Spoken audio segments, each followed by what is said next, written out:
Welcome back, everybody. I'm John. And I'm Claire. And today we're talking about cow chaos. Yes.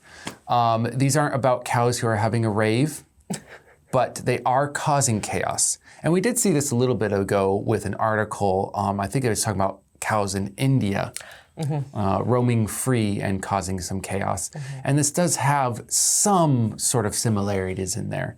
But this is in Canada and it's in Quebec. Have you ever been on a farm with animals? I guess I've been on a few, but I've been on one a few times because it's owned by one of my friends back home in England.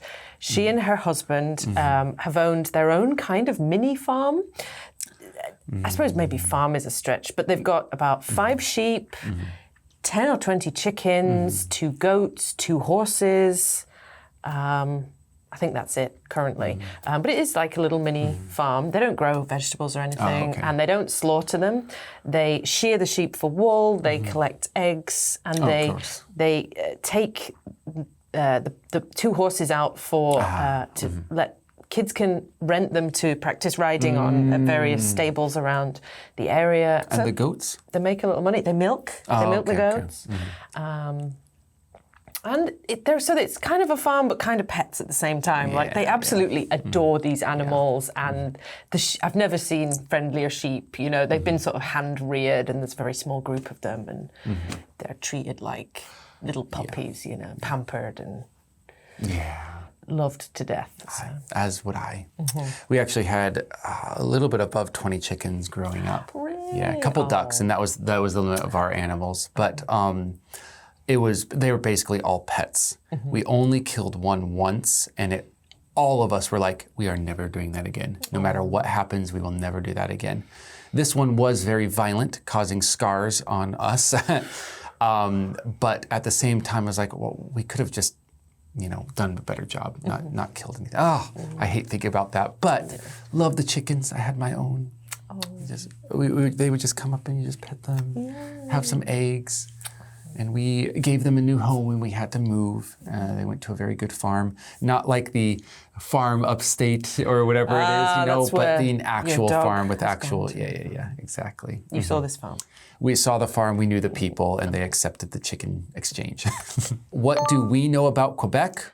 It's French speaking and English speaking. They are famous for the typical Canadian things, maple syrup and hockey. It's a city and a province, and it's above America. Yes. I've heard from French people that I've met, they feel there's a noticeable difference between French and Quebecois, which is the type of French spoken in that part of Canada. Yeah. But they can understand each other, but it's developed a little differently. Yeah, I'm sure it has. It's all the maple syrup, I'm sure. Maybe, yes. It's sticking the lips together. Oh.